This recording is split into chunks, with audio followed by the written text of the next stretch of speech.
저희 어저께 이 표 보고 끝났잖아요. 네, 여기로 다시 돌아갈게요. 뭐 그 아모세가 어떻고 투투모세 몇 년에 하셉투스 막 그런 거보다는 여기서 여러분이 기억하신 건 모세가 이 가문의 뭐라고요? 이름이다 라는 거 기억하시면 좋을 것 같고요. 여기 출애굽기 2장이면 모세가 한 방 딱 쳤는데 애굽 사람이 죽잖아요. 그래서 이 모세가 도망을 가요. 근데 사실 그때 이집트의 왕자가 사람 하나 죽인 것 때문에 도망가는 게 말이 돼요? 괜찮죠. 근데 그때 이 하세투스하고요 투투모세 2세 사이에 권력 관계가 뒤바뀌는 현상이 나타났던 시대예요. 그래서 그 양어머니인 하세투스가 실각한 상태에서 여러분이 애굽 사람을 죽였다는 거는 충분히 정치적으로 쫓겨날 만한 이유가 되는 거기도 하죠. 그래서 광야에 가서 40년이 지난 다음에 그 왕이 바로가 죽었다는 얘기를 듣잖아요. 여러분 이집트의 바로들이요 40년 넘게 살았던 왕이 몇 사람 안 돼요. 그 중에 대표적인 두 사람이 투투모세 3세가 40년을 살았고요. 그리고 어저께 늦은 연대로 람셋이라는 사람이 있었다고 그랬잖아요. 람셋 2세. 그 사람이 40년을 살았어요. 그러니까 바로로서 40년을 통치했던 사람이에요. 그래서 그 두 시대를 요 시대로 보기도 합니다. 그런데 이제 투투 모세 3세가 죽고 아메노텝 때 모세가 돌아오는 거예요. 2세가. 그래서 이 아메노텝의 장자가 죽었을 거예요. 그렇죠? 그래서 그 다음에 투투 모세 4세가 왕이 됐는데요. 바로가 됐는데 이 투투 모세 4세가 써놓은 석비가 여러분 스핑크스 아시죠? 스핑크스. 스핑크스 안에서 이 석비가 발견이 됐어요. 해석해 봤더니 투투모세 4세는 정식으로는 왕위를 이을 수 있는 바로의 순서가 아니었대요. 그런데 꿈에 한 신이 나타나서 그에게 말씀하셨고 그래서 자기가 왕이 되었다라는 기록이 있어요. 그리고 재밌게도 투투모세 4세 때는 이집트가 다신교 사회잖아요. 근데 유일신을 섬겼던 기록이 남아 있습니다. 그래서 이제 그 출애굽 이후에 투투모세 4세가 다스렸던 것으로 저희가 볼 수 있습니다. 그리고 아르마나 문서들이라는 돌판이 발견했는데요. 이게 BC 1400년경의 문서들이에요. 이때 요걸 번역해 봤더니 쐐기 문자인데 요걸 번역해 봤더니 이렇게 보면 여기가 애굽이거든요. 지도가 잘 안 보이죠? 여기다 그려드릴게요.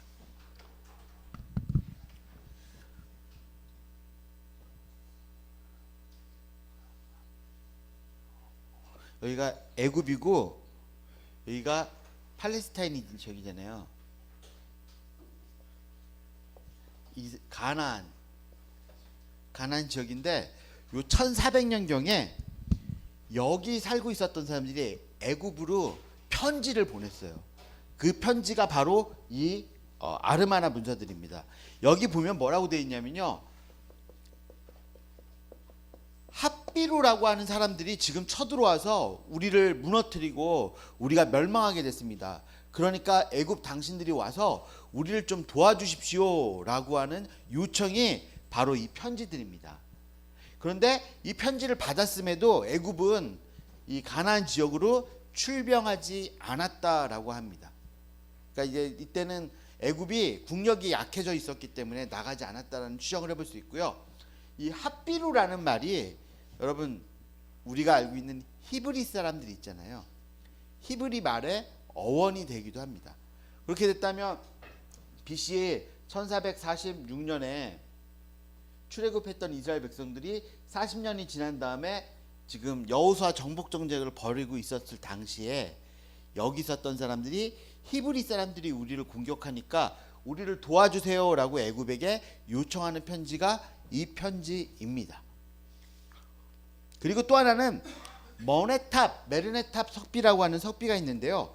이 석비는 BC 1200년경에 그러니까 요거는 저희가 어저께 이른 연대와 늦은 연대를 해드렸잖아요. 그래서 늦은 연대는 람셋 2세 때, 그러니까 람셋 2세도 40년을 살았던 그 왕이에요.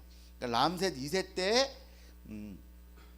출애굽했을 것이다라고 하는데 비돔과 람셋 때문에 그렇게 이야기를 한다고 그랬죠. 근데 비돔과 람셋이라는 성읍은요 이전에도 존재했었어요. 근데 람셋 2세 때 그 성읍을 더 크게 증축하고 더 새롭게 기억될 만하게 만들어내는 그런 대역사가 있었던 것을 볼 수 있습니다. 그러니까 비돔과 람셋 때문에 이 이스라엘이 그때 출애굽했다고 보기에는 좀 문제가 있을 것 같아요. 그리고 그 람셋 2세의 12번째 아들이 메르네탑이거든요. 그 사람이 아버지의 대를 이어서 바로가 됐습니다. 그리고 1200년경에 어디를 공격하냐면요, 이 머네탑이 팔레스타인을 공격해서 요 해안을 따라서 블레셋을 멸망시키고 이스라엘을 발 아래 두었다라는 것이 이 석비에 기록이 돼 있어요. 그러니까 여러분 일반 역사 안에서 발견된 고고학적인 발견에서 이스라엘이라는 그 단어가 여기 처음 나와요. 그러면 1250년경에 출애굽을 했고 1200년경에 그 메르네탑이 12번째 아들이 그 가나안을 무찌르기 위해서 이 히브리 사람들을 무찌르기 위해서 공격했다라고 볼 수 있잖아요. 근데 연대적으로 볼 때 맞지가 않습니다. 1250년에 출애굽을 해서 40년 방황했잖아요. 그리고 가나안 땅에 들어가서 정복하는데 여호수아 한 17장 그 정도까지 걸린 시간이 6년 정도가 걸렸다라고 예측을 합니다. 그러면 46년. 그러면 지금 이 머네탑 석비가 1200년경에 기록되었다고 그랬잖아요. 한 3, 4년밖에 차이가 안 나는 거예요. 그러니까 이게 시대적으로 이스라엘이 온전히 성립되지 않았던 시대에 애굽이 올라와서 이스라엘을 무너뜨렸다, 완전히 박살냈다라는 기록은 이치에 맞지 않는 것을 볼 수 있습니다. 이런 증거 때문에 BC 1446년경에 쓰였다라고 저희가 보는 거죠. 자, 그러면 이 편지를 누가 받아봤을까요? 이 책을 원독자들이에요. 그러면 출애굽 당시 보세요. 그러니까 여러분 스타워즈 보셨죠? 혹시 아시죠? 스타워즈를 보면 맨 처음 영화를 개봉했어요. 그리고 그 후에 영화를 또 새로 나왔거든요. 근데 영화가 뒤에 있는 영화를 이야기한 게 이야기가 아니고요. 1편 이전에 있었던 이야기를 영화로 만들어요. 요거의 영화적인 용어로 프리퀘일이라고 해서 시간의 순서를 무시하는 거거든요. 그러니까 그게 연대가 무너졌다고 저희가 얘기하지 않죠. 이전에 있었던 일을 설명해 주는 게 되는 거예요. 여러분 우리 모세오경의 원독자는 출애굽기에 있는 사람들이에요. 애굽에서 나와서 어디를 향해 가는 거예요? 가나안 땅을 향해 가는. 그러니까 이 사람들이 모세를 만난 건 애굽에서 만났겠죠. 그러니까 모세가 하는 말을 듣고 동의했기 때문에 어디로 가는 거예요? 광야로 나갔을 거예요. 그리고 거기서 그들이 겪었던 시간을 이제 앞으로 배워 나가실 겁니다. 그런 그들에게 창세기는 그들이 살았던 훨씬 이전의 이야기를 해주는 것이 돼요. 그러면 그때 당시에 알고 있었던 하나님에 대한 지식은 뭐였을 거예요? 엘로힘 하나님, 창조주 하나님으로 알았을 거라고 이야기하죠. 그런데 이 족보, 여러분 이거는 창세기에 나오는 그 족보예요. 아담의 족보. 근데 여러분 이 아담의 족보에서 몇 년 그걸 관찰하실 게 아니고요. 이 족보가 말하고 있는 걸 한번 보겠습니다. 여러분 아담이 살아 있을 때 누구까지 살아 있어요?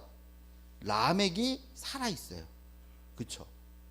그리고 에노스가 에노스가 여기거든요.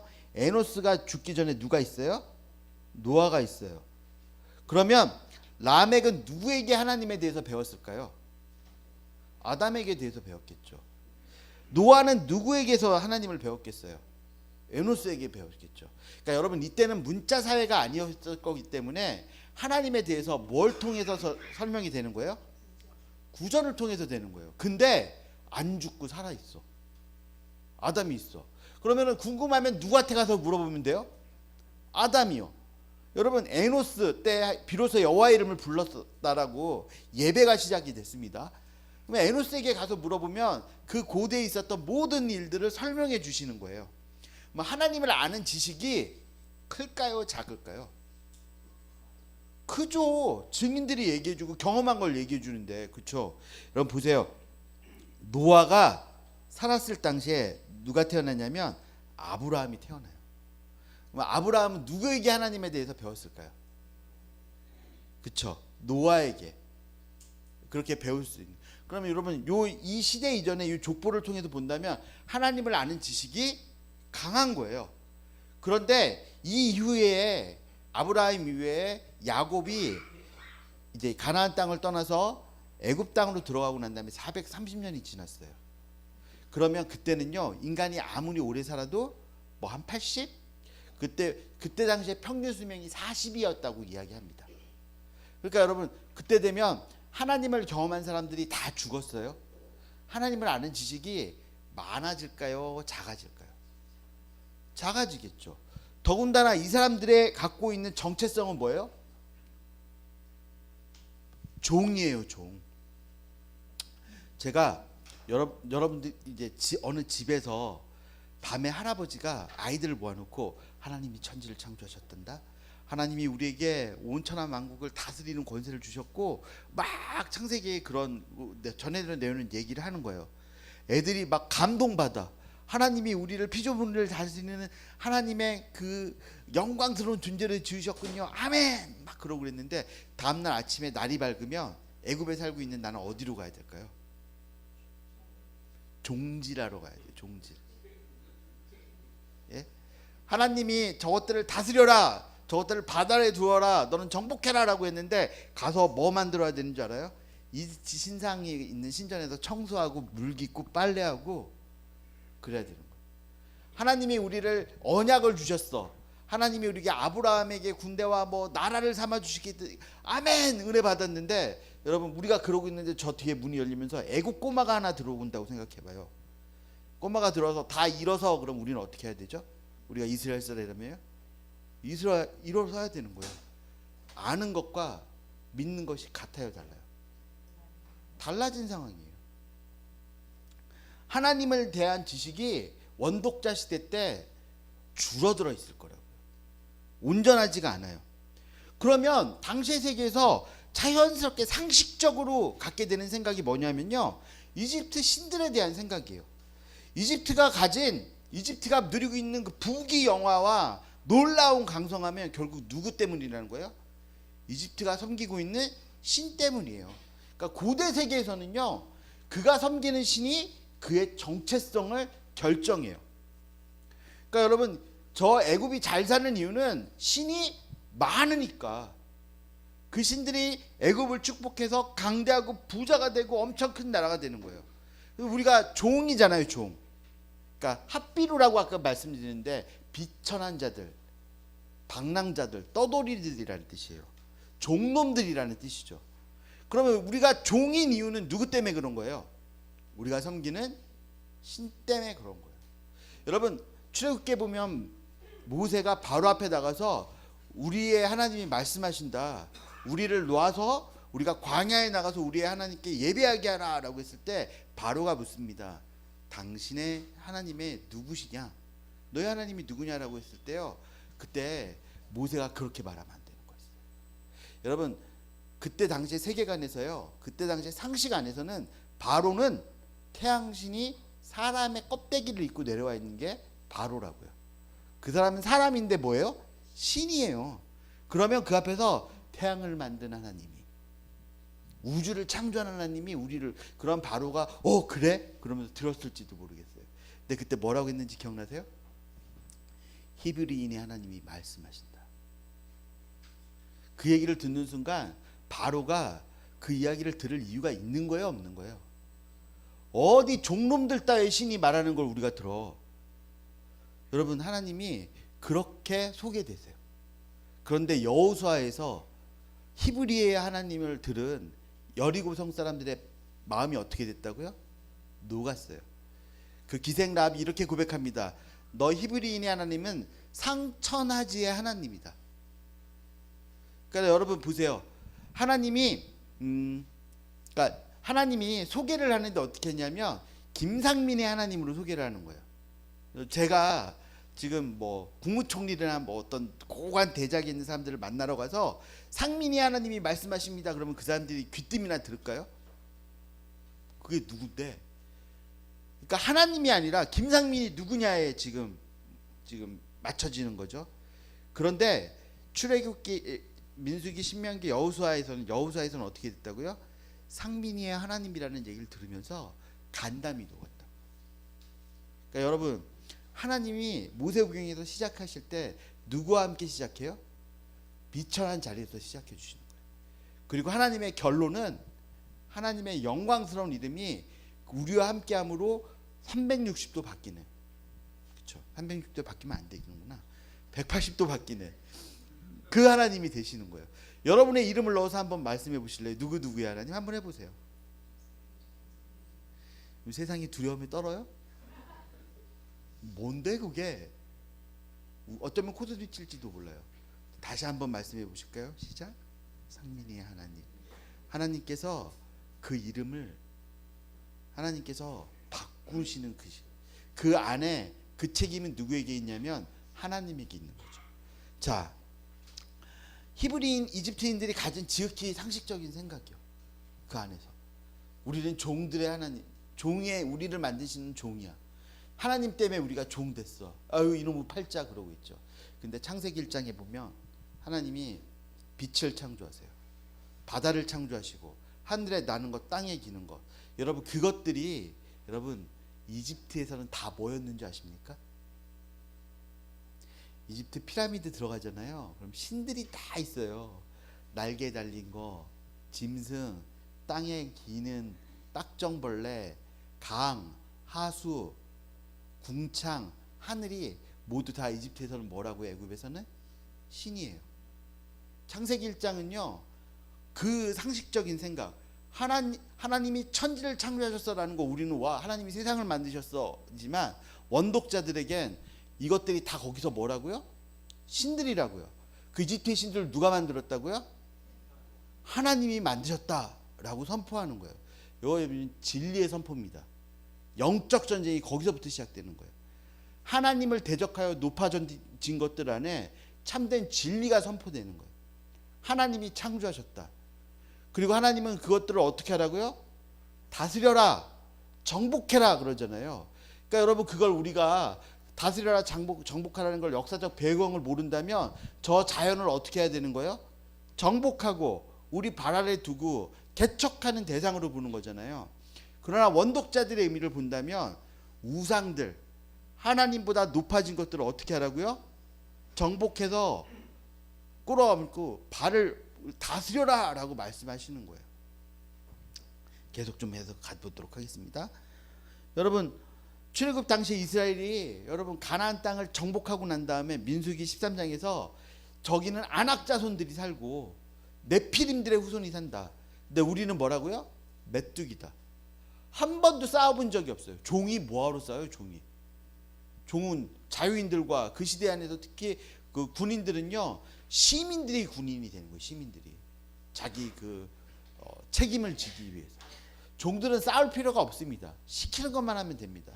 그런 정체성을 가진 자들에게 여러분 하나님께서 이제 하나님이 출애굽시키실 때 모세오경에서 일관적으로 말씀하시는 건 군대로서 출애굽시킨다고 말씀하세요. 여러분 출애굽 1세대와 2세대 이런 정체성을 가진 사람들에게 창세기가 씌워지는 거예요. 그럼 창세기의 창조의 이야기는 저게 신들이 아니라 누가 창조한 거야? 하나님이 창조한 거구나. 우리가 종으로 온 건 그냥 종으로 온 게 아니라 아브라함에 약속하시고 이삭에게 약속하시고 요셉을 먼저 보내서 우리로 준비하게 하신 거구나 라는 정체성을 깨닫게 해주는 거예요. 여러분 창세기는 언약을 맺으시는 하나님입니다. 그래서 원독자는 알아야 될 게 있는데요. 뭐예요? 우리는 누구인가? 애굽에 있는 종들이잖아요. 종인데 우리는 누구지? 창세기를 읽으면 뭐인 걸 알아요? 우리가 누구인지 알게 됩니다. 그리고 우리는 어디서 왔고 어디로 가야 되는가? 우리 종인 줄 알았어요. 여기서 태어나서 여기서 사는 종들인 줄 알았는데 창세기를 보면 우리가 여기가 있을 자리가 아니라 가나안 땅에서 여기로 왔어요.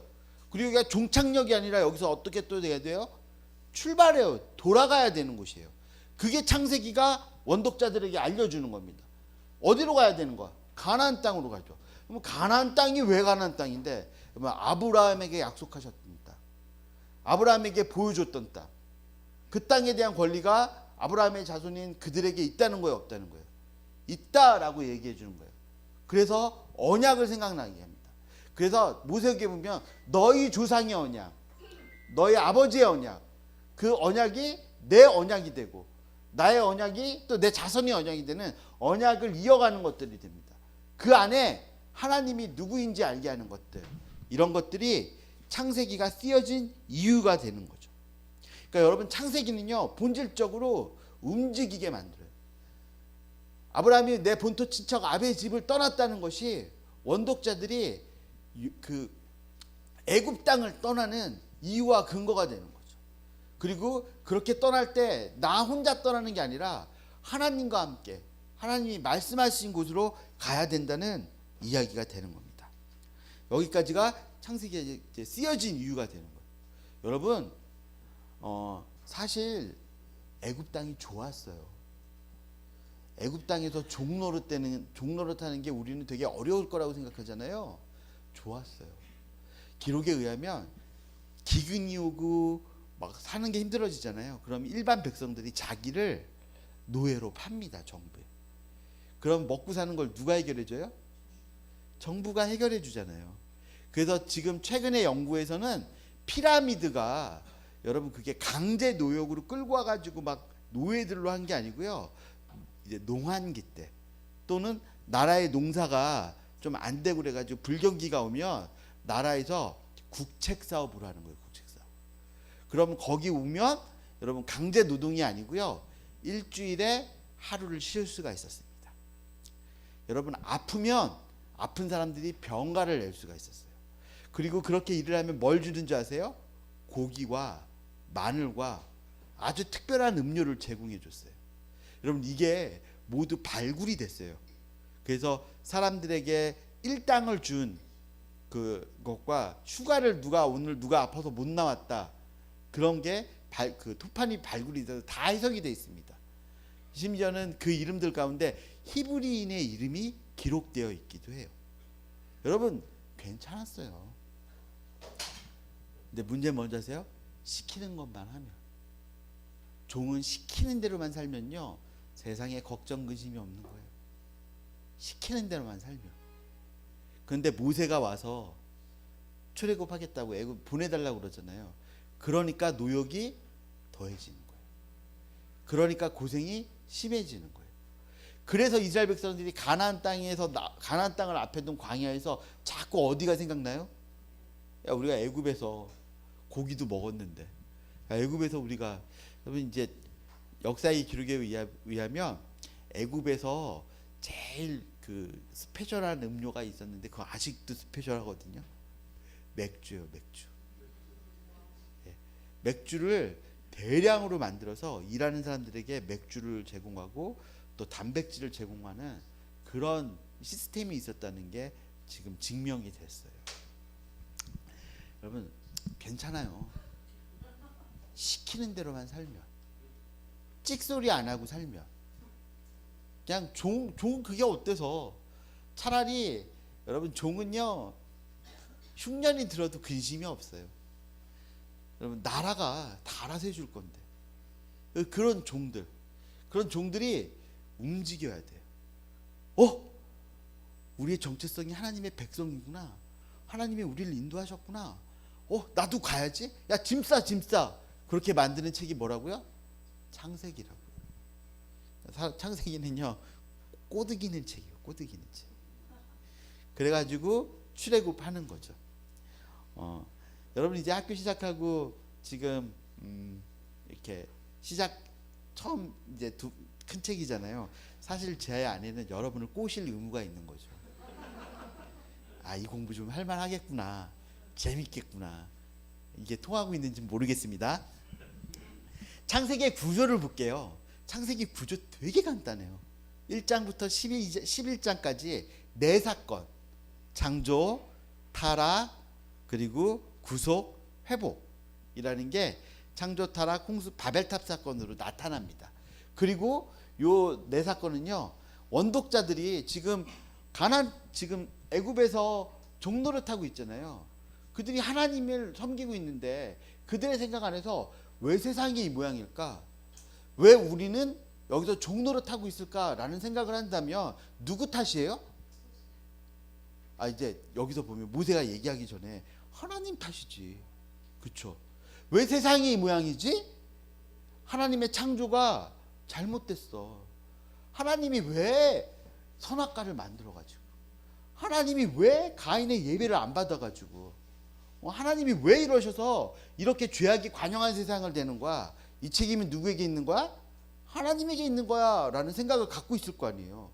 그들에게 창세기 1장부터 11장까지는 아니야 라고 이야기해 줍니다. 하나님의 창조가 얼마나 완벽했는지 이야기하고, 그런데 세상이 왜 모양인지를 얘기해 주는 게 1장부터 11장까지 세상의 근원에 대해서 설명합니다. 그리고 거기서 하나님이 누구를 선택하시면 아브라함을 선택하셔서 그 망할 놈의 세상을 바꾸고 싶으신 거예요.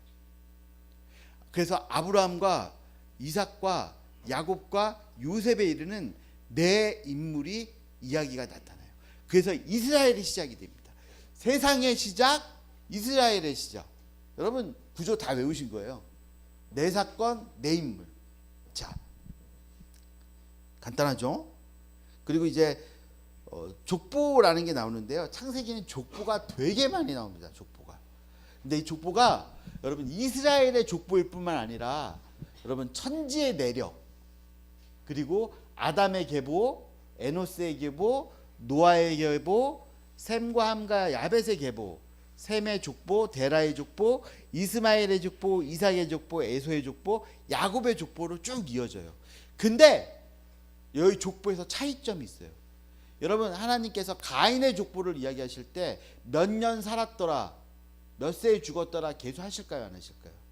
안 하시죠.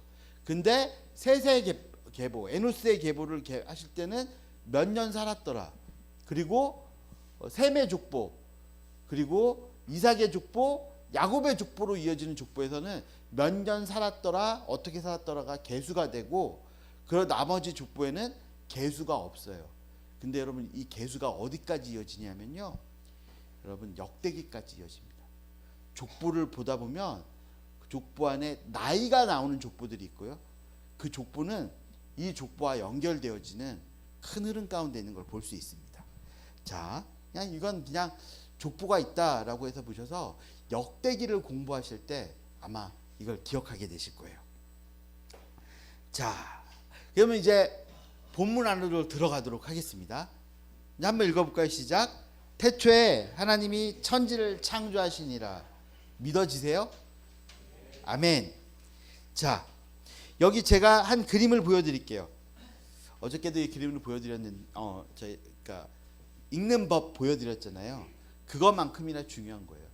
여러분 서구인, 서구 교육을 받은 사람들은요, 그 생각의 뿌리를 철학으로 해가지고 쭉 가지고 들어가면 두 가지 사상에서 그들이 시작했다라는 것을 볼 수 있어요. 하나가 뭐냐면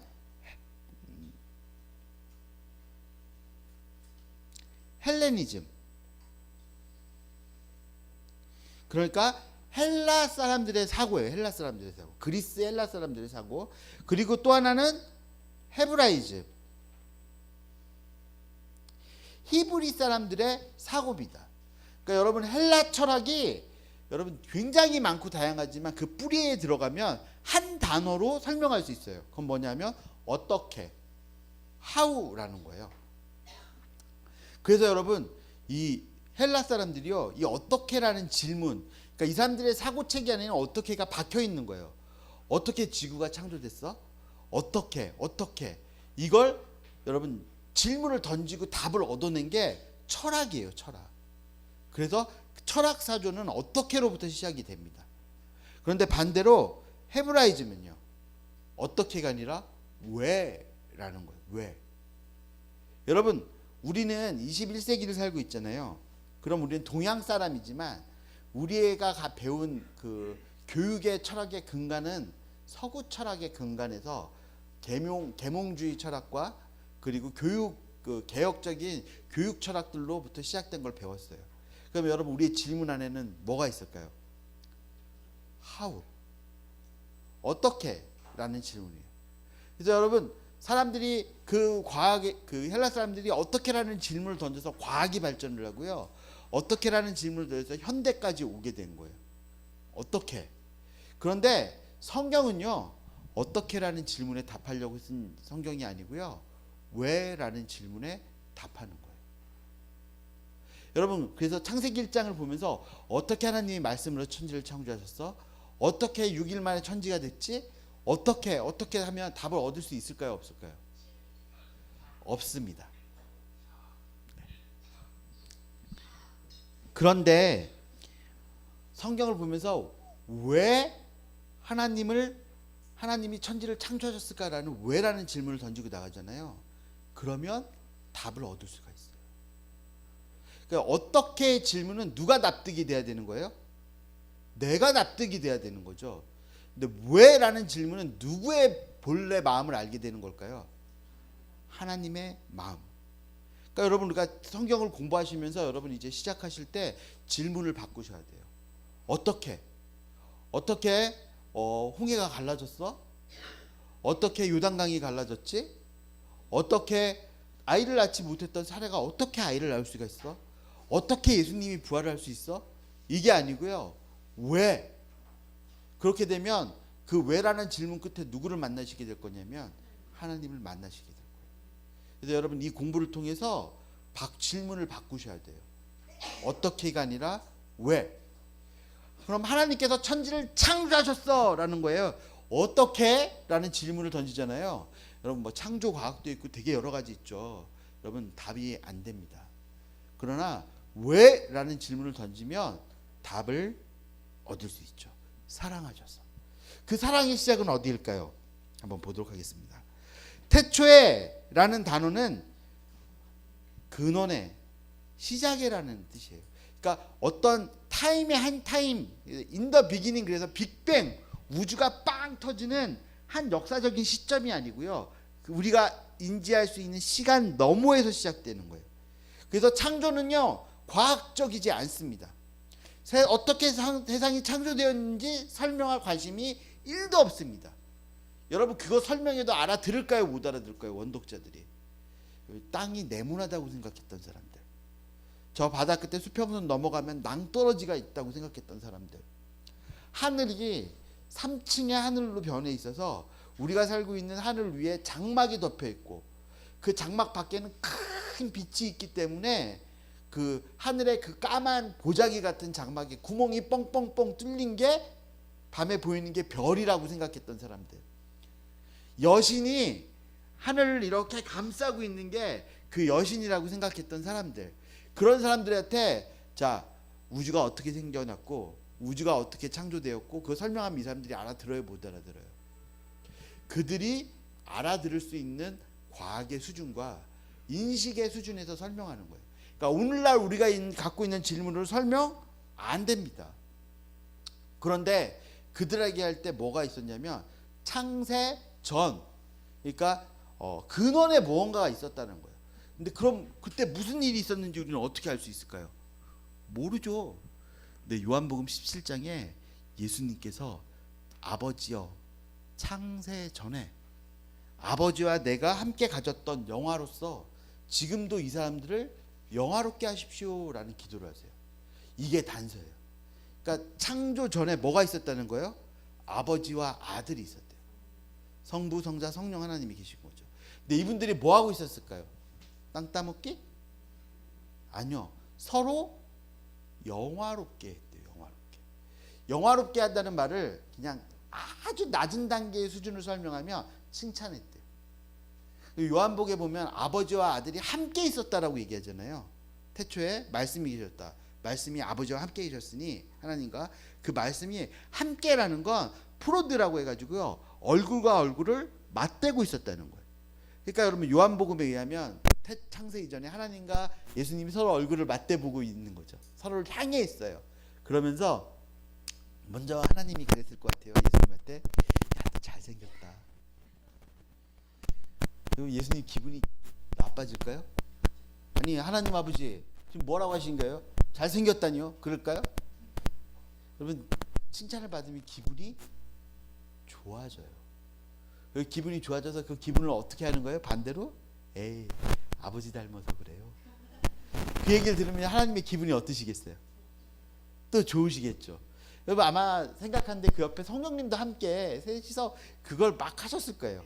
시간의 밖에서 인간의 개념을 생각할 수 없는 그 시간 동안 여러분 그 기쁨이 커지고 커져서 감당을 할 수 없는 거예요. 그래서 하나님이 창조를 시작하셨대요. 이건 제 말이 아니고요. 조나단 에드워드라고 하는 청교도 신학자가 쓴 천지 창조의 목적이라는 책이거든요. 거기서 인용한 건데요. 근데 재밌게 저희 SBS 방법론이 청교도 신학에서 온 거 아세요? 그래서 그 조나단 에드워드 같은 분들은요, 우리하고 같은 기준을 가지고 성경을 공부하셨던 분들이에요. 그러니까 여러분 이 공부가 굉장히 연주가 깊은 공부입니다. 예, 아주 증명된 공부예요. 자, 그래서 하나님께서 천지를 창조하시고 마지막에 누구를 만드신 거예요? 사람을 만드셨어요. 그래서 사람에게 본분을 준 게 뭔 줄 아십니까?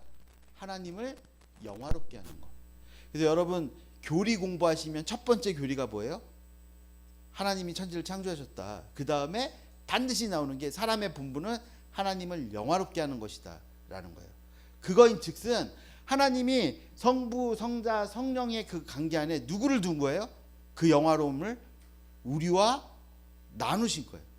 그럼 여러분 우리가 하나님 앞에 예수 그리스도에서 믿음을 통해서 회복이 되잖아요. 그럼 성부, 성자, 성령 하나님과 함께 교제하는 관계 가운데 들어가는 거 볼 수 있는 거죠. 그 시간, 그러니까 근원에 하나님이 영화롭게 하셨던 영화로움이 여러분 흘러 넘쳐서 온 게 누구에게까지 온 건 줄 아세요? 우리에게까지 온 거예요. 그래서 우리가 하나님을 영화롭게 하기 위해서 만들어진 거예요. 이 이야기는 뭐냐면요, 하나님이 사람 만들어서 일시키려고 만든 거 아니라는 이야기. 하나님이 사람을 만들어서 운명으로 사람을 괴롭히고 사람을 갖고 장난치고 사람에게 숙명과 운명으로 신과의 대결 가운데 두고 그렇게 만든 게 아니라 뭐 하려고요? 교제하려고 만드셨다는 거예요. 왜 세상이 이 모양이에요? 하나님이 이렇게 만들어서 날 괴롭게 하시니. 아니요, 하나님의 목적은 그게 아니고요, 우리와 사귐이 있으시려고 만드신 거예요. 그래서 하나님이 창조하셨어요. 그래서 하나님이 창조하셨을 때 태초에 하나님이 천지를 창조하셨다에 창조라는 단어는 바라라는 단어거든요. 이거를 영어로는 create, 만들었다라고 하는데 사실 이 바라라는 단어를 대처할 만한 단어가 없습니다. 여러분 우리는 뭘 만들 때 항상 뭐가 있어요? 재료가 있죠. 그 재료를 가지고 만들면 무엇을 만들든 그 재료에는 뭐의 흔적이 남아 있어요? 재료의 흔적이 남아 있는 거예요. 근데 바라는요 없어요. 그게 재료가 없어요. 무에서 유를 창조하는 거예요.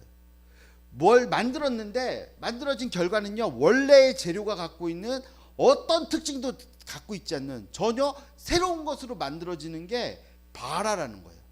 그래서 이 바라는 하나님만이 하실 수 있는 창조인 거죠. 그러니까 여러분 이전에 무엇인가를 새롭게 만들거나 새롭게 하는 게 아니라 전혀 새로워지는 거예요.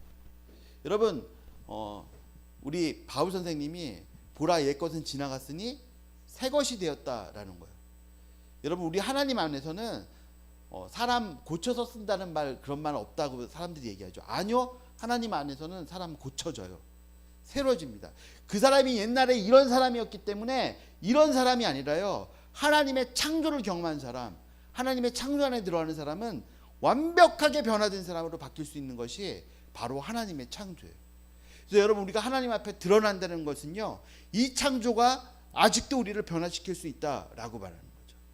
보라 이전 것은 지나갔으니 새 것이 되었도다. 이 말이 이 창조가 하신 하나님과 함께 연결돼야 되는 겁니다. 그래서 하나님이 만드신 것이 무엇을 만드셨죠? 천지, 하늘과 땅을 만드셨어요. 하늘과 땅을 만드셨습니다. 근데 그 하늘과 땅이 있을 때 뭐라고 얘기하냐면 땅이 혼돈하고 고고하며 흑암이 깊음 위에 있고 하나님의 영은 수면 위에 운행하시니라 라고 되어 있습니다. 땅이 어떻게 돼요? 혼돈하고 공허하고 흑암이 깊음 위에 있대요. 그러면 하나님이 말씀하시기 전에 흑암이라는 게 존재했네요. 하나님이 말씀하시기에 공허와 어떤 물의 깊음 같은 게 있었네요 라고 말할지 모르겠어요. 이건 과학을 얘기하는 게 아니에요. 그때 당시에 갖고 있었던 우주관. 그래서 여러분 이 창세기 1장의 창조 얘기는요, 애굽의 창조 신화와 닮아 있습니다. 바벨론의 창조 신화와 닮아 있어요. 여러분 6장에 나오는 홍수 있잖아요. 여러분 애굽에도 홍수의 신화가 있고요, 바벨론에도 홍수의 신화가 있어요. 그러니까 고대 근동에 신화가 있다는 것을 볼 수 있어요. 그러면 창세기 1장은 고대 근동의 신화를 베낀 거네? 예, 학자들은 그렇게 말하기도 합니다. 그런데 그걸 바꾸는 게 뭔지 아세요? 바라예요, 바라. 여러분 고대 근동의 다른 신들이 만든 창조 안에는 바라는 없어요. 세상이 어떻게 창조됐는지가 없고 세상의 상태만 설명하는 거예요. 그런데 창세기 1장은 하나님이 만드셨다라고, 창조하셨다고 선포하고 있는 게 다른 거예요. 이게 얼마나 다른 건지 아시겠어요? 본질적으로 다른 겁니다. 하나님이 하신 거예요. 자, 그런데 땅이 공허해? 뭐 혼돈해? 흑암이 있어? 그럼 이거는 과학적인 사실이 아니라 그 사람들이 말을 알아들어야 되잖아요.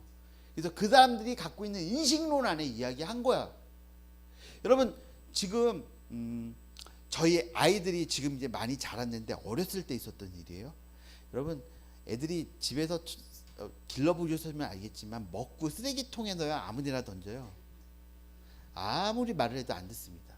근데 딩동댕 유치원에 TV를 보고 있는데 여러분 딩동댕 마을에 누가 나타났냐면 쓰레기 괴물이 나타났어요. 애들이 보면서 와, 근데 쓰레기 괴물이 요만했거든요. 근데 딩동댕 유치원 마을에 있는 애들이 쓰레기를 막 버리니까 그 괴물이 그걸 막 먹고 점점 커지는 거예요. 힘이 세져가지고 나중에 딩동댕 유치원 마을을 아주 난리를 지기고 있는 거죠. 그때 누가 나타났냐? 번개맨이 나타납니다. 번개맨이 나타나가지고 쓰레기 괴물하고 빡 하는데 이길까요, 질까요? 져요. 애들이 막 흥분해서 보는 거죠. 들어갈 것 같아, TV 속으로. 그렇게 보다가 갑자기 번개맨이 TV를 보면, 밖을 보면서 어린이 여러분, 쓰레기를 버리실 건가요? 라고 물어요. 그럼 우리 애들이 대답할까요, 안 할까요? 예, 대답해요. 과학적이에요? 논리적이에요? 그냥 알아듣는 거예요, 걔들은. 그 수준에서. 그럼 애들이 여러분 쓰레기를 치워주세요 그러면 갑자기 바빠집니다, 애들이. 애들이 막 쓰레기를 치우고 그러면 번개맨이 힘이 나거든요. 그래서 결론은 쓰레기 괴물을 무찌르고 여러분 의미심장하게 묻습니다. 여러분 쓰레기를 버리실 건가요? 애들이 뭐라고 대답할까요? 안 버려요, 안 버려요. 과학적이에요? 논리적이에요? 창세기 1장은 그들이 알아들을 수 있게 설명하고 있는 거예요. 그러니까 혼돈했다, 공허했다, 이게 어디서 나타났는데 그거에 관심이 없다고요. 그걸 통해서 말하는 의미를 봐야 된다고요. 어떻게가 아니라 왜 집중해야 된다는 거죠. 그런데 그 상태를 바꾸는 한 단어가 있어요. 하나님의 영은 수면 위에 운행하셨다. 라카프라는 단어인데요. 이거 성경에 딱 2번 나옵니다. 신명기에 한 번 더 나오는데 신명기에 보면 독수리가 그 둥지 위를 너풀거리면서 나는 것처럼. 그러니까 여러분 독수리가 너풀거리면서 하늘을 나를 때 어떻게 나를까요? 독수리가 하늘에서 빙글빙글 도는 거 있잖아요. 예, 운행하는 게, 그게 이 운행이라는 단어예요. 선회하다, 배회하다, 또는 닭이나 그 날개 달린 짐승들이 달걀이나 알을 품다라는 거예요. 근데 여러분 이 독수리가 선회할 때요, 그냥 선회하는 게 아니고요, 목적을 지닙니다. 목적을. 그래서 여러분 BBC 방송국 같은 데서 자연 뭐 다큐멘터리 있는 걸 보면요, 저기 멀리서 독수리가 이렇게 나는 게 빙글빙글 돌아요. 그럼 카메라가 쫙 클로즈업을 해서 들어가면 기가 막히게 독수리의 눈하고 딱 마주쳐요. 근데 독수리가 돌 때 눈은 어디에, 지상에 한 점에 딱 꽂혀 있어요. 그리고 돌아요. 돌다 끝나지 않습니다. 예, 그게 딱 그 독수리의 시선을 따라서 화면이 쫙 바뀌면서 클로즈업이 되거든요. 그럼 거기 다람쥐가 한 마리 있는 거예요. 그러면 독수리가 돌고 돌다가 여러분 결정적일 때, 순간이 됐을 때 어떻게 하죠? 그 타이밍 했을 때 슉 내려와서 탁 낚고채요. 성공 실패. 성공. 근데 여러분 맹금류가 왜 그렇게 신중하냐면요. 맹금류가 내려가서 그 짐승을 잡을 때 쓸 수 있는 건 뭐예요? 발톱이에요, 발톱. 근데 발톱으로 낚아챘을 때 그 있는 짐승이 강하게 반발해서 탁 튀어나가잖아요. 그럼 여기가 찢어집니다, 다리가. 그래서 매사장을 할 때 다리를 묶어 놓는 이유가 뭐냐면 꿩이나 다른 짐승을 했을 때 이게 딱 잡았는데 팍 칠 때 다치지 말라고 묶어 놓는 거예요. 그러니까 여러분 어떻게 운행하느냐, 왜 운행하는 거냐면 목숨 걸고 운행하는 거예요. 실패 확률이 훨씬 높습니다. 그러니까 목적을 지니고 아주 신중하게 저걸 어떻게 잡아먹지? 그냥 단편적으로 생각하는 게 아니라 목적을 지니고 그 깊이 심사숙고하고 쳐다보고 쳐다해서 결정적인 순간에 확 내려가는 게 운행이에요. 그러면 하나님이 운행하십니다라는 고백은요, 하나님이 보고 계시다는 거예요. 그래서 하나님이 창조를 하시는데 이 운행을 몇 년 했는지 우리는 알까요, 모를까요? 몰라요. 그런데 하나님이 그냥 창조하신 게 아니라 뭐하고 하셨다고요? 운행하셨다고요. 계획하셨다고요. 시편 139편에 보면 나를 위한 한 날이 존재하기도 전에, 내 모태에서 내가 조성되기도 전에 나의 모든 날이 어디 기록되어 있다고요? 하나님의 책이 기록이 되어 있대요. 그럼 하나님은 내가 아직 태어나지 않았는데 나를 언제 보신 거예요? 이때 보신 거예요. 여러분 에베소서에서 하나님께서 창세 전에 너희를 택하셨다라고 말씀하시잖아요. 그게 이 운행의 때. 그러니까 여러분 우리가 있는 이 한날이 그냥 있는 것이 아니라 하나님의 계획 가운데 모든 게 완벽하게 이루어진 거예요. 그래서 여러분이 지금 여기 모여 있는 거, 여기 있는 게 그냥 우연히 된 게 아니고 어떻게 된 거라고요? 하나님의 뜻에 따라 된 거예요. 여러분 원독자들이 뭐예요? 종이에요. 원독자들이 애굽에서 종로 타고 있었던 사람들이에요. 그런데 이게 누구의 뜻 가운데 있었다고요? 하나님의 뜻 가운데 있었다고요. 그러니까 여러분 이 문제 해결이 누구의 뜻에서 시작되는 거예요? 하나님이 하실 수 있는 거예요. 여러분 하나님에게는 수많은 방법이 있으세요. 왜 그러냐면 그분의 운행 가운데 있기 때문이거든요. 그러니까 여러분이 운행하셨다는 것 자체가요, 고대 세계의 창조론에서 결코 다른 거예요. 진짜로.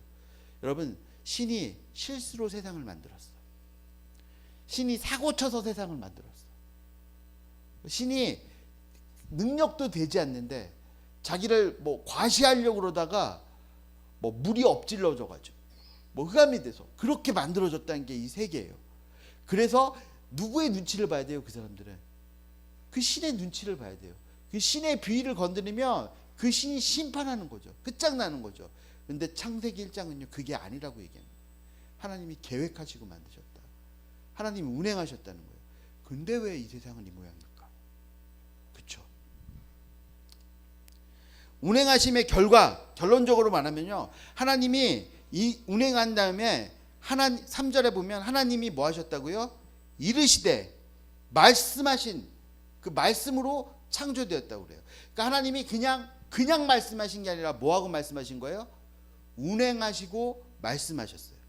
그리고 말씀했을 때 혼돈했고 공허했고 흑암에 가득 차 있었는데 하나님이 말씀하시면 그것들이 어디에 가 있는 거죠? 하나님의 말씀하신 자리에 가서 있는 거예요. 그리고 하나님은 그때마다 뭐라고 그러세요? 하나님이 보시기에 좋았더라. 그럼 하나님이 좋은 건 만든 게 좋아요? 말씀대로 된 게 좋은 거예요? 그럼 여러분 하나님이 좋으신 건요, 아름답고 이쁜 게 아니라 말씀이 하신 대로, 하나님의 운행하신 대로, 하나님이 운행하신 결과대로 되어 있는 게 하나님 앞에 뭐예요? 좋은 거예요. 그럼 여러분 지금 우리가 원독자들이 종로를 타고 있잖아요. 그런데 이제 하나님이 모세를 통해서 우리에게 말씀하세요. 그럼 우리는 어디의 자리로 가야 될까요? 말씀의 자리. 거기에 가서 있는 거예요. 그러니까 여러분 하나님이 천지를 창조하셨습니다 갖고서는 뭐 이게 빅뱅, 우주, 진화론 저일도 관심이 없습니다. 창세기 1장은. 그게 아니라 하나님의 뜻, 하나님의 그 창조하심에 우리가 인정하느냐 안 하느냐, 거기에 있는 거죠. 그래서 창조가 일어나는데요. 참 재밌게도 요것도 히브리 사람들이 말하는 방식이에요. 요건 병행이라는 방식이거든요. 보세요. 첫째 날 빛과 어둠을 만드셨어요. 그죠? 진짜요? 3절 볼까요? 하나님이 이르시되 빛이 있으라 하시니 빛이 있었고, 4절에 빛이라고 돼 있잖아요. 그 앞에 적어 놓으세요.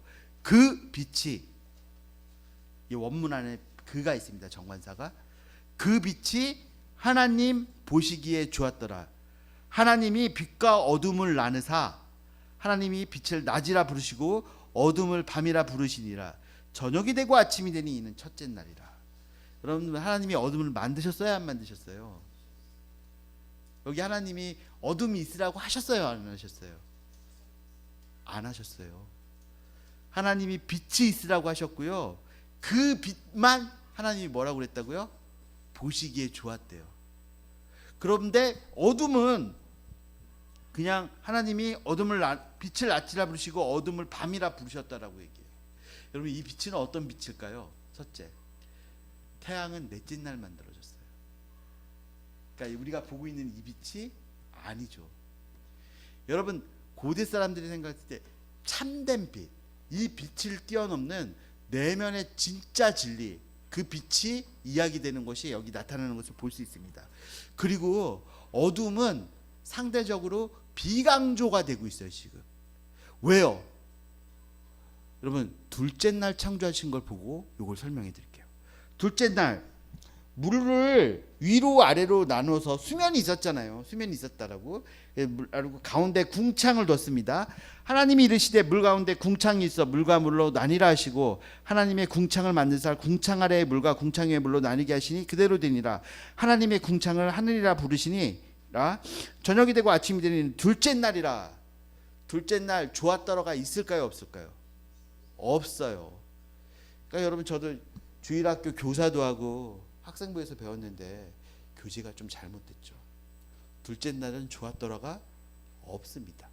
그럼 첫째 날 어둠을 향해 좋았더라가 없고요. 뭐가 있죠? 그 빛이 좋은 거예요. 그 빛이. 둘째 날은 좋았더라가 없어요. 왜 없을까요? 여러분, 고대 세계의 원독자들의 고대 문화 안에서요, 어둠은 악의 근원이에요. 그리고 바다도요, 악의 근원이라고 생각했어요. 큰 물도. 그래서 성경에 보면 괴물이 나오죠. 리워야단. 리워야단이 어디 살아요? 바다에 살아요. 크라켄이라고 하는 바다 괴물이 있거든요. 이 헬라 신화에 꼭 나오는데 걔도 바다에 살아요. 성경에 보면 음녀가 어디에서 나와요? 바다에서 나와요. 용이 어디서 나올까요? 바다에서 나와요. 새하늘과 새 땅은 있는데 새 바다는 있을까요, 없을까요? 없어요. 그러니까 사실이 아니라 그 사람들이 갖고 있었던 우주관 안에서, 세계관 안에서 그 어둠과 빛은 악이라고요. 악. 그럼 바꿔 말해볼까요? 하나님이 왜 악을 만드셨어? 하나님이 왜 창조하는데 어둠을 만드시고 악의 세력을 만드셔서 우리를 힘들게 하시는 거야? 그게 고대 세계의 신관이거든요. 그 신들. 근데 창세기 1장은 그거를 강조하는 거예요, 비강조하는 거예요? 비강조하는 거예요. 하나님은 악을 창조하지 않으셨어요. 하나님은 어둠을 좋았더라고 하지 않으셨어요. 그러면 이 강의를 오해하면 하나님이 바다를 창조하지 않으셨대. 오해하지 마세요. 셋째 날 하나님이 물을 한 군데 모아서 경계를 정해서 모아놓습니다. 그게 바다예요. 그리고 땅을 드러나게 하잖아요. 그리고 좋으셨어요. 그래서 앞으로 모든 성경 안에서 바다는 언제 좋냐 하면요, 하나님이 성경에 놓은 경계 밖에 있을 때 좋은 거예요. 그 바다가 넘어오잖아요. 그러면 심판이에요. 그래서 선지서에 보면, 그리고 지혜 문학에 보면 그 바다가 좋을 때는 하나님이 말씀하신 자리에 있을 때 좋은 거예요. 그러니까 여러분, 오히려 보면 그 혼돈 가운데 하나님이 말씀하셔서 질서를 보니까 바다가 좋을 때는 언제 좋은 거예요? 그래요. 하나님이 말씀하신 자리에 있을 때 좋은 거예요. 그리고 넷째 날 큰 광명과 작은 광명을 만들어서 작은 광명으로 밤을 주관하게 하잖아요. 그때 좋은 거예요. 자, 여러분, 첫째 날 어둠을 향해서 좋았더라가 없다는 거 반드시 기억하십시오. 둘째 날 좋았더라가 없다라는 거 기억하십시오. 비강조가 됩니다. 근데 셋째 날 땅과 바다와 풀과 씨 맺는 채소와 열매 맺는 나무를 만드시잖아요. 여기에 좋았더라가 2번 나와요. 10절에 보면 보시기에 좋았더라. 12절에 보면 나무를 내니 하나님 보시기에 좋았더라. 그럼 여기가 좋았더라가 몇 번 나온다고요? 2번. 그러면 강조일까요? 비강조일까요? 강조가 되는 거죠. 여러분 하늘과 땅을 만드셨는데 근데 좋았더라가 2번 있는 건 어디에서 강조가 되는 거예요? 땅이요. 땅. 그러니까 여러분 사실 창세기 1장은 땅을 만드는 걸 보여주는 거예요. 그런데 보시면 이 첫째 날부터 셋째 날은요 혼돈이 해결이 돼요. 혼돈하고 뒤죽박죽 되어 있잖아요. 근데 하나님이 나누세요. 나누시고 경계를 정하고 이 작업을 하시죠. 그런데 혼돈은 나뉘어졌는데 공허는 남아있겠죠. 넷째 날부터 그 공허함을 채우는 작업이 시작되는 거예요. 그래서 넷째 날 낮과 밤, 해, 달, 별, 계절을 만듭니다. 그러니까 여러분 제가 과학적이지 않다라고 말했잖아요. 근데 만약에 과학적으로 된다면 시간은 몇째 날부터 존재하는 게 될까요? 넷째 날이요. 여러분 지구의 하루 24시간은 태양과 지구의 자전과 공전으로 있는 거예요. 여러분 달의 하루는 며칠인 줄 아세요? 15일인가 그래요. 그러니까 달이 한 번 도는 그 공전 때문에 금성의 하루의 시간이 다르고요. 화성의 하루의 시간이 달라요. 화성이 사람들이 가장 살기 좋은 곳이 다음 별, 다음 지구 그렇게 얘기하는 이유가 화성의 하루가 24시간 30분인가이기 때문에 그런 거예요. 과학적으로. 갑자기 과학 얘기를 하죠 제가. 그러니까 여러분 제가 말하고 싶은 건 여러분 이게 그거에 대해서 설명하는 게 아니라는 걸 얘기하는 거예요. 그런데 해와 달과 별과 계절을 만드셨어요. 그래서 빛과 어둠을 어떻게 하셨죠? 하나님께서 공허했는데 나누시고 채우셨어요. 장식하셨습니다. 그리고 물과 궁창과 물로 나누셨는데 다섯째 날 새와 물고기를 만드시고 보시기에 좋았더라고 말씀하십니다. 그 여섯째 날 생물을 만드셨고 가축, 기는 것, 짐승, 사람을 만드셨어요. 그리고 여섯째 날 좋았더라가 몇 번 나타나죠? 2번 나타납니다. 그러니까 보세요. A, B, C, A 다시, B 다시, C 다시인데 세 번째 날과 여섯째 날 뭐가 있다고요? 좋았더라가 각각 2번씩 나와요. 그래서 여러분 유대인들은 요 셋째 날, 요 날이 특별히 좋은 날이라고 생각을 했대요. 그래서 유대인들은 대개 어느 날 결혼하냐면요, 요 셋째 날 결혼합니다. 그럼 우리가 셋째 날이면 수요일 날이야? 아니요, 유대인들의 안식일은 토요일이거든요. 그러니까 화요일 날 결혼하는 게 이 사람들의 풍습이에요. 그렇죠? 그럼 여러분 보세요. 창세기 1장은 하늘과 땅을 창조하는 것 같지만 사실 강조하는 건 어디를 강조되는 거예요? 셋째 날과 여섯째 날. 좋았더라가 2번 반복되고 좋았더라가 2번 반복되는 이 날이에요. 그럼 하나님이 이 땅을 창조하시고 좋으셨다는 거예요. 여러분 고대 세계 근동의 우주 창조관은요 하늘이 좋고 땅이 나쁜 거예요. 근데 창세기는 뭐예요? 이 땅이 좋다고요. 신이 좋다고. 자, 그리고 여섯째 날 그 창조의 절정에 하나님께서 인간을 창조하십니다. 우리의 형상을 따라 우리의 모양대로 사람을 만드는데요. 하나님의 형상을 따랐다는 것은 사람이 어떻게 됐다는 거예요? 존귀하다는 뜻이에요. 왕 같은 존재라는 뜻입니다. 그리고 하나님이 창조하실 때 남자와 여자를 창조하셨어요. 그럼 여러분은 헷갈리시죠? 아니 남자와 여자는 창세기 2장에서 창조하신 거 아니야? 그렇죠? 아니요 여러분, 이게 클로즈업 기법이라고 해가지고요 히브리 사람들이 말하는 방식인데요. 창세기 1장에 하늘과 땅을 창조하는 걸 설명을 했잖아요. 근데 어디가 강조가 됐다고요? 땅. 그래서 2장은요 이 땅이 클로즈업해서 이때 있었던 걸 다시 한번 보여주는 거예요. 클로즈업. 그래서 창세기 2장 한번 보실래요? 창세기 2장에 보면 2장 4절에 이것이 천지가 창조될 때 하늘과 땅의 내력이니 여호와 하나님이 하늘과 땅이 아니고 뭐라고요? 땅과 하늘이에요. 보세요. 하늘과 땅의 내력이니 땅과 하늘. 그러면 여러분 이스라엘 사람들이 중요한 걸 어디에 놓는다고요? 가운데 놓는다고 그랬잖아요. 이걸 문장을 풀면 이렇게 되겠죠. 하늘, 땅, 땅, 하늘. 그러니까 첫째 날도 땅이 강조가 됐죠. 그 이스라엘 사람들이 말하는 구조로 이 가운데 지금 이게 카야즘 구조의 원형이에요. 중심에 놓고 그럼 2장은 땅의 사건을 이야기하는 게 되는 거예요. 이게 이제 클로즈업 기법이라고 하는 기법입니다. 자, 남자 여자를 창조하셨어요. 여러분 평등하게 창조한 거예요.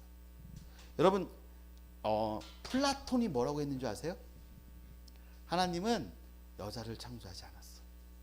하나님은 그러니까 신은 남자를 창조했는데 남자가 죄를 지어서 벌 받은 게 뭐라고요?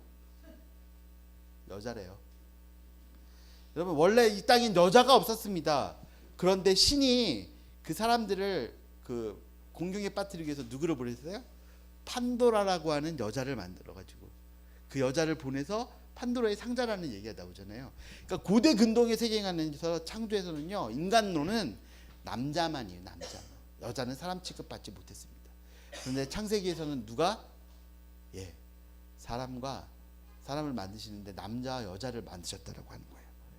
그리고 창세기에 보면 사람들에게 너는 이것을 다스리고 이것을 정복해라 라고 하는 거죠. 여러분 하나님이 이게 위탁받은 통치가 있어요. 그리고 일곱째 날 하나님과 함께 어디로 들어가죠? 안식으로 들어가죠. 그래서 하나님과 교제하는 인간이라는 특징을 볼 수 있습니다. 하나님이 천지를 창조하셨어요. 그리고 누구를 자기 형상으로 사람을 만들었대요. 고대 왕국에서 정복 전쟁을 하잖아요. 근데 재밌는 게 정복 전쟁을 하고 난 다음에 다시 집에 가야 됩니다. 왕들이 기껏 정복했는데 그 지역을 다스리는 게 아니라 어디로 가야 되는 거예요? 돌아가면 그게 내가 정복했다는 흔적이 안 남잖아요. 그래서 뭐 만드는 줄 아세요? 자기 형상을 따라서 동상을 만들어요. 그래서 동상을 세워놓으면 그거는 내 형상을 거기 세워놓는다는 것은 나의 통치가 내가 다스리는 게 여기 있다라는 거예요. 그래서 하나님이 사람을 자기의 형상으로 만들었다는 건 하나님의 통치가 누구를 통해 표현된다는 거예요? 사람을 통해서 나타난다는 거예요. 여러분 고대 세계관의 인간론하고 정면으로 부딪히는 겁니다. 사역하기 위해서 어떤 목적을 지니는 것이 아니라 그 통치를 나누어 받은 존재가 여러분 우리들이에요. 여러분 옆에 사람들을 한번 보세요. 형상으로 보이세요? 당신은 하나님의 형상이십니다 라고 한번 고백하십시다. 아멘. 여러분 하나님의 권위가 여러분과 함께 하신다는 이야기. 여러분 이스라엘 백성들이 지금 뭐였죠? 종이었어요. 종. 하찮은 존재였어요. 인간 취급받지 못하면서. 그런데 창세기 1장을 읽게 되면 내가 얼마나 존귀한가. 하나님의 창조가 부족해? 아니요. 넉넉하십니다.